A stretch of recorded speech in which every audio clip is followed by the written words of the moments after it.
go across straight to Omar Abdullah, former Chief Minister of Jammu and Kashmir and a leader of the National Conference. Now, Omar, I saw your tweets pretty much immediately after this alliance was called off, and you were someone who's been saying that this has been untenable from the very beginning, but were you surprised at the timing?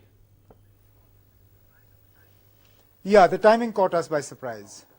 We'd been hearing reports about both the BJP and the PDP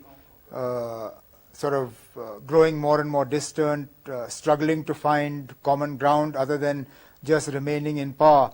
But the sense one got was that the alliance would break up somewhere in the autumn, and the state would go to the polls, right, together with the parliament elections whenever those were to take place.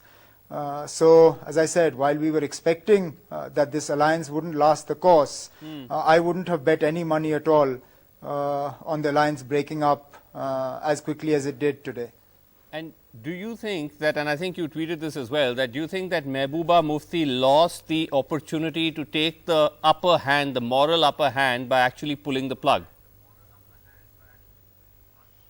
Well, she lost a number of opportunities in the past. The last couple of days was just the most recent one. Otherwise, there have been numerous instances in the past when she could have taken the moral high ground and stepped down.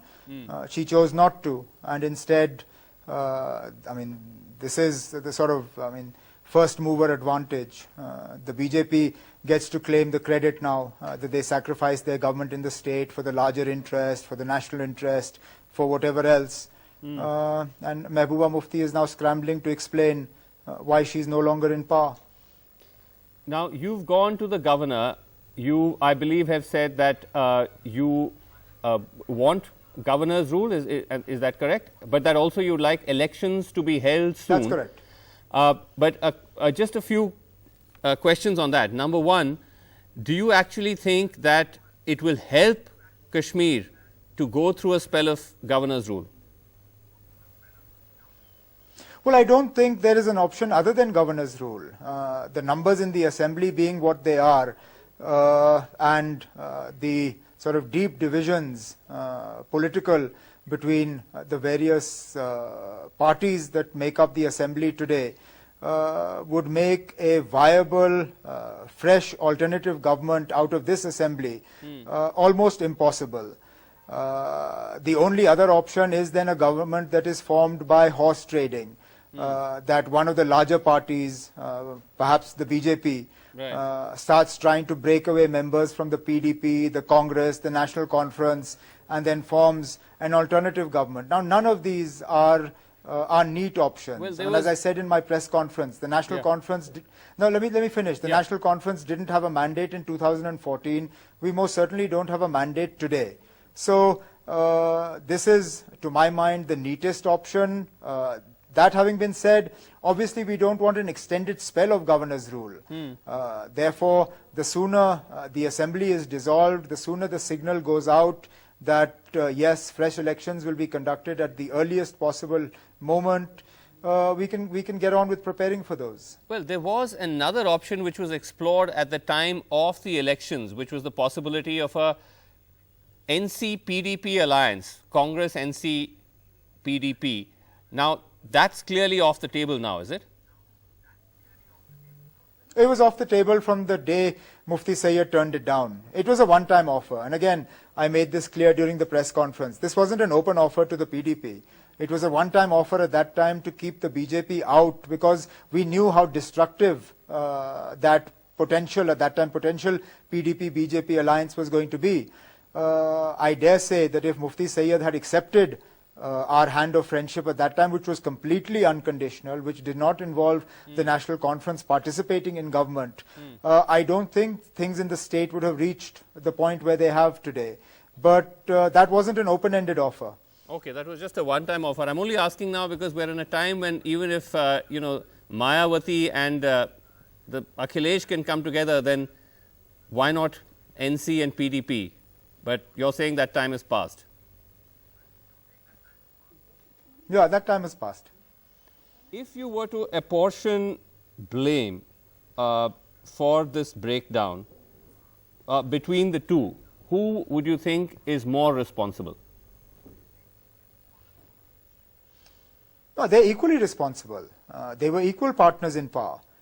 The cabinet was formed almost equally of ministers of the PDP and the BJP. So if Mehbooba Mufti takes some of the blame in the state, Prime Minister Modi takes some of the blame in the center. The PDP takes the blame, the BJP takes the blame. Unfortunately, none of their stated aims were realized. It seemed very soon after they came to power that the only objective for both the parties was to remain in office. They couldn't care less how the situation in the state deteriorated, whether it was in Jammu or in Kashmir. Right. So I wouldn't blame one party more than the other. They're equally to blame. That having been said, Mehbooba Mufti was the face of this government. She head the government, and therefore she perhaps gets a slightly larger share of the blame. But both the PDP and the BJP must take the blame for it.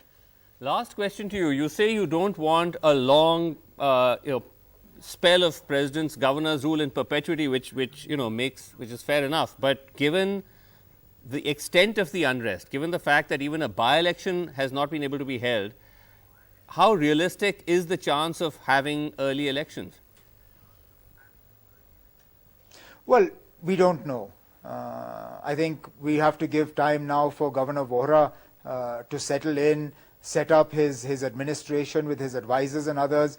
I have already met him and promised that the National Conference will support him in any way to restore calm and normalcy in the state. Beyond that, obviously, we'll rely on his experience and wisdom. Let's not forget that he took charge in a very similar disturbed environment in 2008. And at that time, nobody believed that an election would have been possible. But a few months after taking over, he conducted elections in the winter of 2008. And that's for history now to see. So I don't think it's all doom and gloom. It's not going to be easy. The road ahead is going to be extremely difficult. The PDP and the BJP have pushed the state of Jammu and Kashmir right to the edge of a very deep and dark abyss. And it's going to be a long and arduous road to recovery.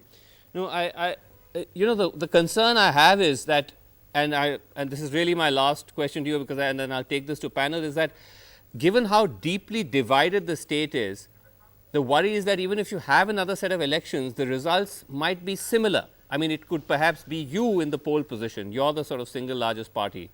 But it's again totally polarized. The BJP sweeps Jammu, you sweep the valley, and we're back to square one. No, Vasu, you have absolutely no basis to make that assumption on. Sitting in Delhi, you can't decide how the voters of Jammu and Kashmir are going to vote as and when an election takes place. I, sitting here in Srinagar today, would not be able to tell you how the voting will pan out were elections to take place tomorrow or 6 months from now. Right. I think all we can do is trust the wisdom of the voters of the state, and we'll wait and see what happens. Okay. Omar Abdullah, thanks very much for talking to us.